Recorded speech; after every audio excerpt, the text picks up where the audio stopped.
Section 1.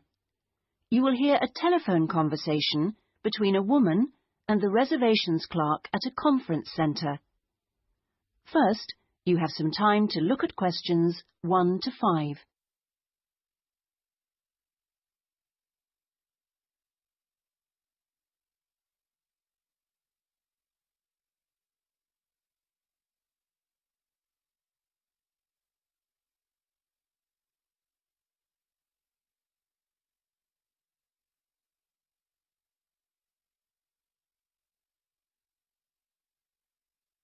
You will see that there is an example that has been done for you. On this occasion only, the conversation relating to this will be played first. Conference Centre reservations. Good morning. Hi, I'm interested in the computing conference next month. Future directions in computing? Yes, that's right. The title of the course is Future Directions in Computing, so Future Directions has been written in the space. Now we shall begin. You should answer the questions as you listen, because you will not hear the recording a second time. Listen carefully and answer questions 1 to 5. Conference Centre reservations. Good morning. Hi, I'm interested in the computing conference next month. Future directions in computing? Yes, that's right. Could I ask you a few questions about it? Of course. Okay. I know the conference is for 3 days, but actually I want to attend on the Friday and Saturday only. Will that work out to be any cheaper? Let me have a look. Well, you could register for the 2 days separately, but that wouldn't actually save you very much, as it still costs £35 for each day. In fact, if you could register for the 3 days, you also get an invitation to a free dinner on the Saturday night, so that's probably the better option. Right, I'll do that. How much will the fees be in that case? It's £75. All right. I'd like to register for the full 3 days. Now, can I pay that by credit card? I'm afraid not. You'll have to send a cheque to us. Or you can pay at the conference office. Fine. So it's probably easiest if I pay by check. Now then, what else do I need to arrange? Right. How about accommodation? I guess that's not included in the price. No, I'm sorry, it's not. But we do have a few rooms available for delegates at the conference centre if you'd like. Those are very cheap, but if you're interested, you'll need to book soon because there's always a heavy demand for them. They are only £15 per night, but they are very basic, and you'd have to get your own breakfast because they don't provide you with that. But it's very convenient because it's in the same building as the conference rooms. Uh-huh. Or there's a very reasonable guest house, which is £25 per night, and I think that includes your breakfast. Is it close to the conference center? It would be about a 10-minute walk away from here. I see. That sounds quite reasonable. Before you hear the rest of the conversation, you have some time to look at questions 6 to 10.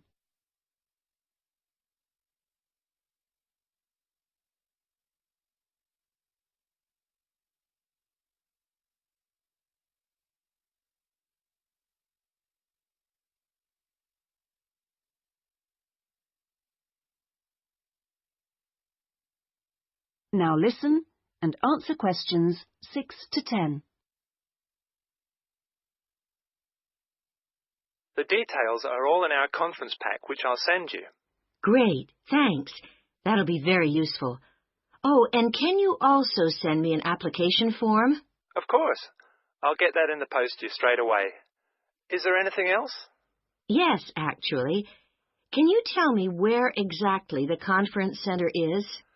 Well, it's on South Park Road, and it's right at the end of the road next to the library. It's a 10-minute taxi ride from the station and will cost you £5. Otherwise, you can take the bus, which runs every half an hour from the station. That's the 21A, and it brings you straight to the conference centre. Right, got that.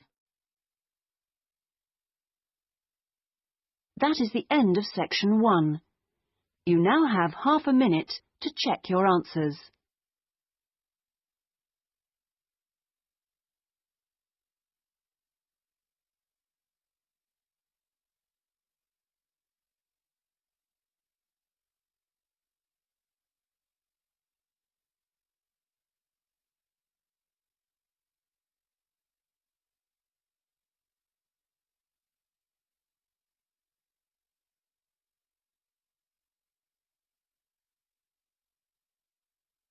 Now turn to section 2. Section 2. You will hear an introductory talk to a group of temporary workers at an international travel exhibition. First, you have some time to look at questions 11 to 13.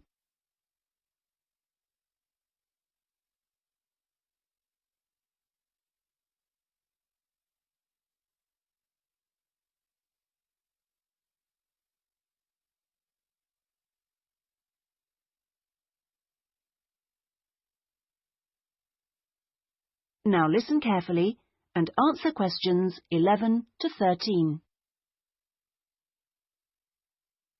Good morning and welcome everybody.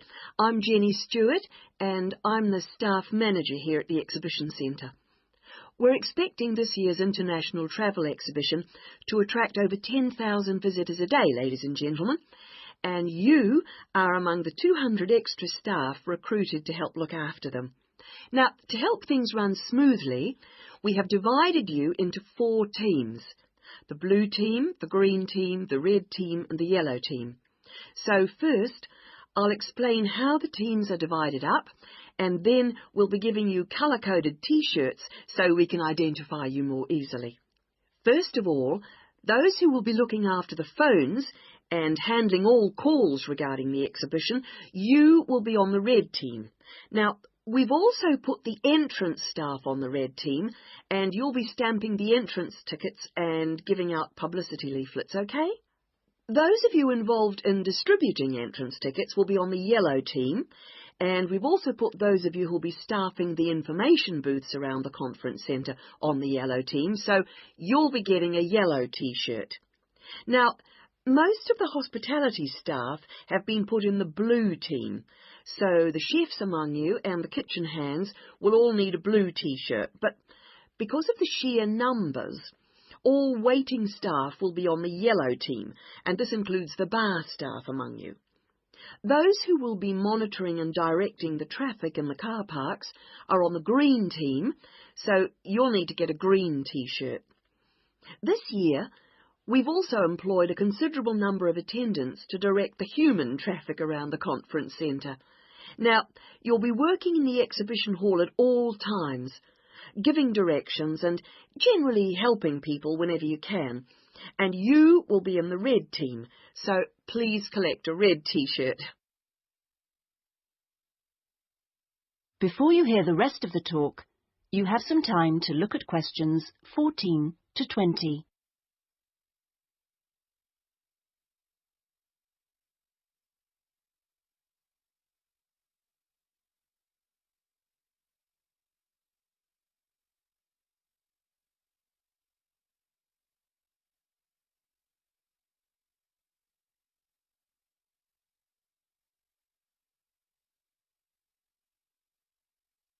Now listen and answer questions 14 to 20. Right. Now that everyone knows what team they're in, we'll get on with the orientation and training program. And first, I'll run through the rest of today's program, which you should have in front of you, so that you can get a general idea of what else is in store today. This introduction finishes at 9:30, and then you'll be hearing from Anne Smith. Anne works in the accounts department on level 2, and she looks after all temporary staff, and so she is the person to see if you have any problems regarding pay. Anne will be explaining when and how you get this. She will also be handing out your tax forms. And I will just stress that all tax forms must be completed and returned to Anne before your pay can be processed. Following Anne's talk, you'll hear from Peter Chen, our conference manager, and he will be going over a plan of the conference centre with you, which will help you to orient yourselves. He will also go through the security arrangements with you and show you the fire exits. Then, at 10:30, there will be a coffee break in the staff canteen, which is located down on the ground floor. Now, after the break, we'll be moving to a different location for a video presentation, so instead of coming back here, we'd like you all to go to Lecture Room 311. You'll find it on this same level, just down the hall, and there you will be shown a video about important safety issues in the workplace called Safety at Work. We'll finish off the morning with lunch, which should give everyone a chance to meet and get to know each other, and we'll be serving you a buffet lunch in the main hall, which is on the first floor from 12 o'clock. After lunch, you'll be divided up into your teams to meet your team leaders, and we're hoping to be all finished by 3, so I won't delay you any longer, and I'll hand over. That is the end of section 2. You now have half a minute to check your answers.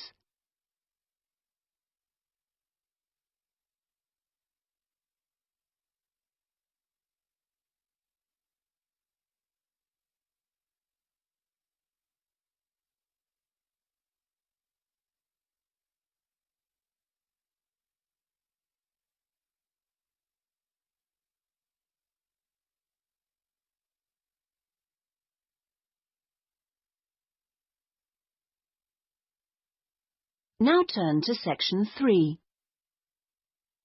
Section 3. You will hear a conversation between a librarian and an education student. First, you have some time to look at questions 21 to 27.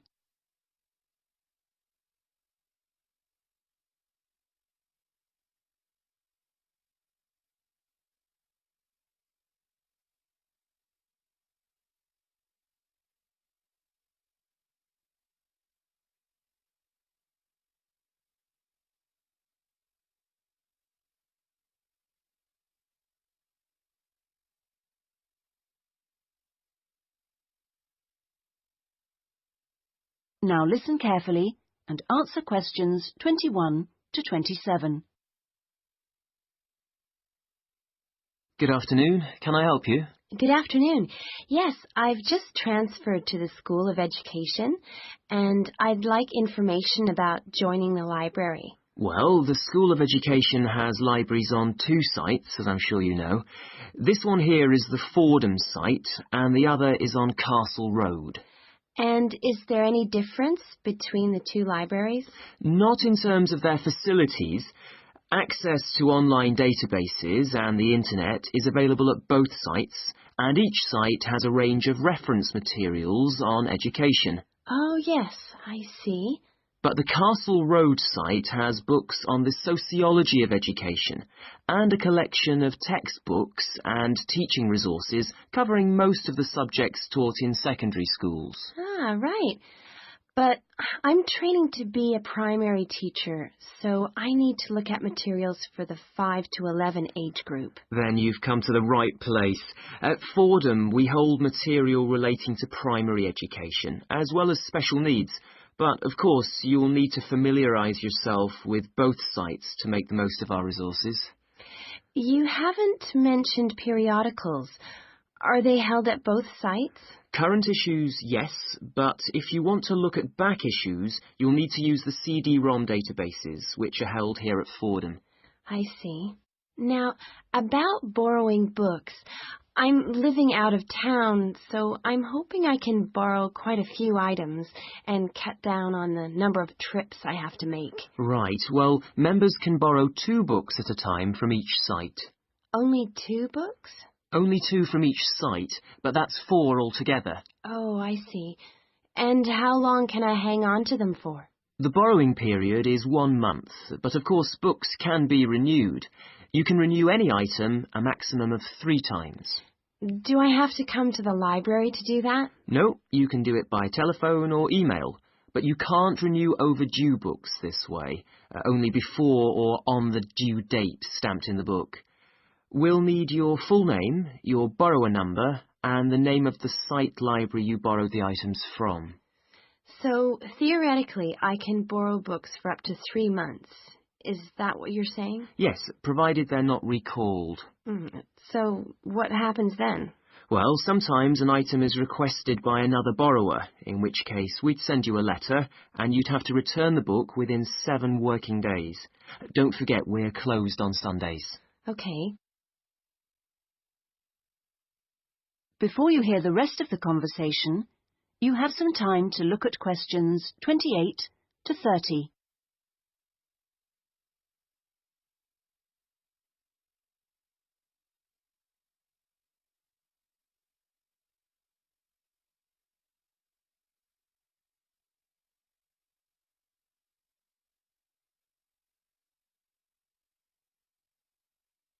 Now listen and answer questions 28 to 30. I expect it'll take me a while to find what I need. There's such a lot here. Yes, there is. But if you need help getting started, this term we're running 3 study skills workshops. Oh? What are they on? Let me see. The first one's on resources. Yes, here it is. How to use the library's resources. That includes everything, not just the print and technical resources. That sounds useful. Is there anything on using the internet? Let's see. The one on the internet for beginners was last term. This term it's finding research materials online. That sounds interesting too. What's the last one? It's a workshop on dissertations. What do you mean? How to write one? No, it's more to do with academic writing conventions. You know, writing a bibliography and how to refer to sources in your text, that sort of thing. Anyway, here's a leaflet with information about all 3. Oh, thanks a lot. That'll be very useful. You're welcome. That is the end of section 3. You now have half a minute to check your answers.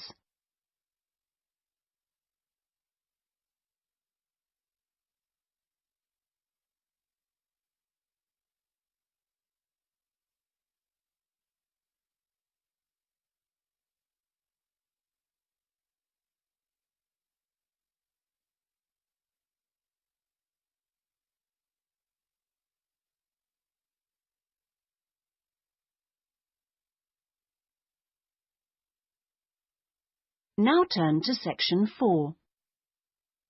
Section 4. You will hear part of a lecture given by a conservationist on the subject of lions. First, you have some time to look at questions 31 to 40.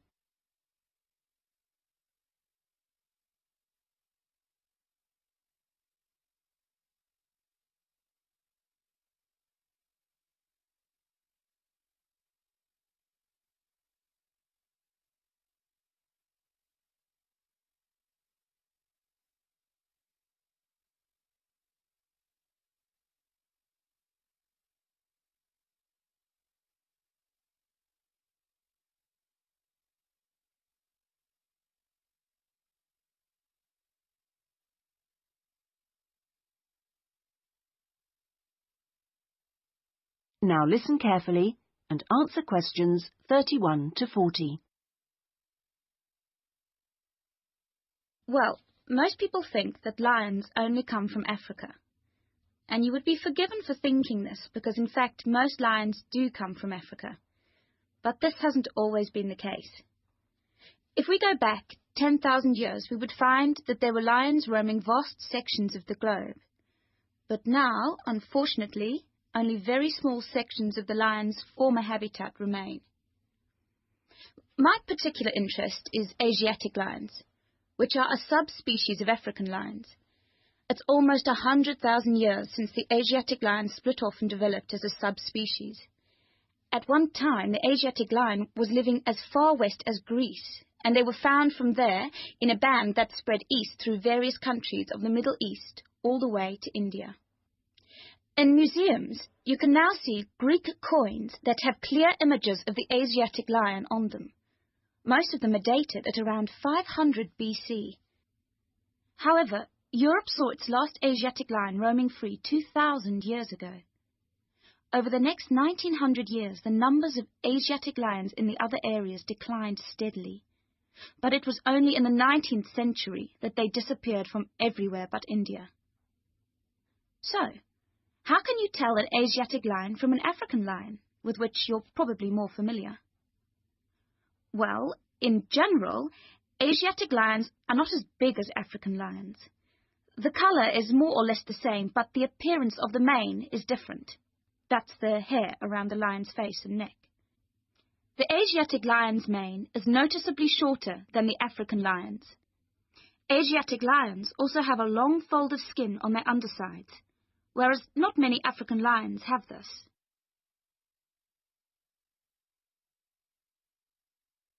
Well, I'd like to talk to you now about the Gir Sanctuary in India. That's where I've just come back from. The sanctuary was established specifically to protect the Asiatic lion. It's 1,450 square kilometers in area, and most of it is forest. There are now around 300 Asiatic lions in India, and almost all of them are in this sanctuary.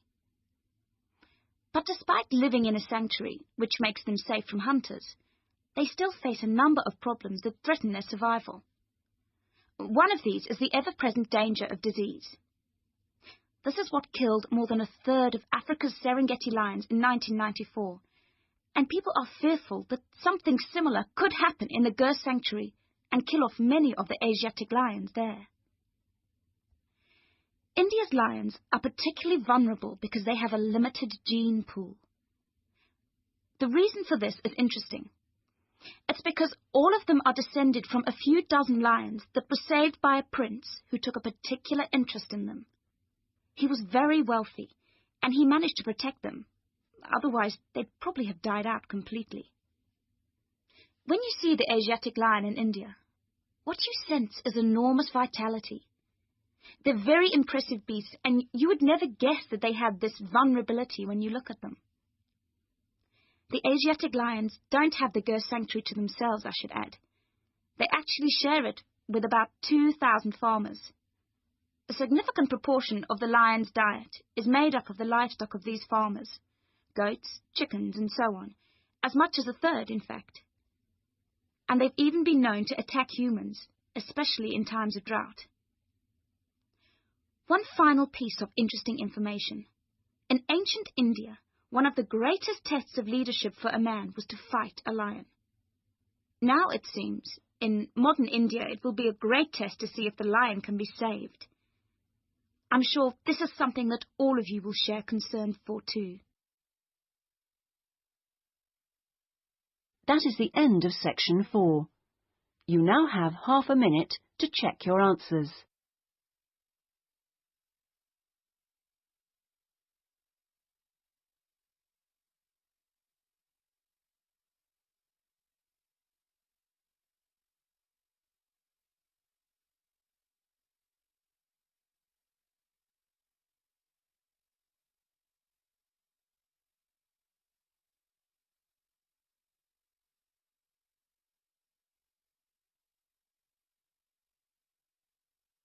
That is the end of the listening test.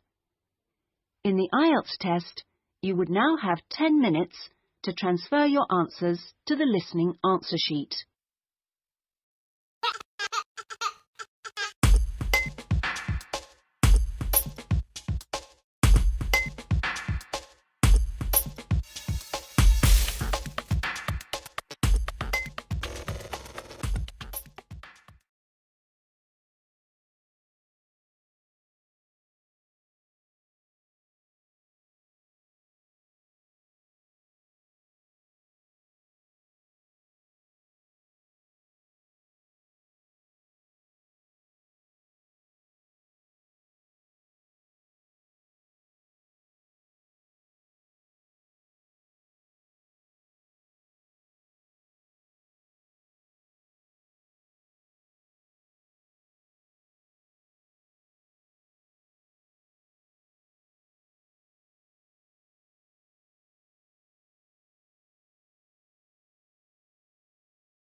Bye.